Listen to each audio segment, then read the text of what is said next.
Hi అండి, welcome to my channel. దక్షిణామూర్తి దక్షిణాన్ని ఎందుకు చూస్తాడంటే ఆయన మృత్యుంజయుడు కాబట్టి. ఉత్తరాన్ని కూర్చొని దక్షిణాన్ని చూస్తాడు. దక్షిణం అంటే సామర్థ్యత అని అర్థం. ధ్యానం చేస్తే జ్ఞానం వస్తుంది. అన్ని దుఃఖాలకు మూల కారణం అజ్ఞానం. పిల్లలున్న ఇంట్లో అందమైన దక్షిణామూర్తి పటం ఒకటి పెట్టి రోజు చూడమని చెప్తూ ఉంటే సరస్వతి కటాక్షం లభిస్తుంది. అపమృత్యు దోషం కూడా పోతుంది. మరి చక్కటి ధ్యానం అలవాటవుతుంది. ఆయన పాదాలు పట్టుకుంటే మృత్యుభీతి పోతుంది.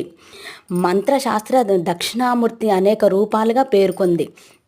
అవి ఏంటంటే శుద్ధ దక్షిణామూర్తి, మేధ దక్షిణామూర్తి, విద్య దక్షిణామూర్తి, లక్ష్మి దక్షిణామూర్తి, వటక మూల దక్షిణామూర్తి, సాంబ దక్షిణామూర్తి, హంస దక్షిణామూర్తి, లకుట దక్షిణామూర్తి, చిదంబర దక్షిణామూర్తి, వీర దక్షిణామూర్తి, వీరభద్ర దక్షిణామూర్తి, కీర్తి దక్షిణామూర్తి, బ్రహ్మ దక్షిణామూర్తి, శక్తి దక్షిణామూర్తి, సిద్ధ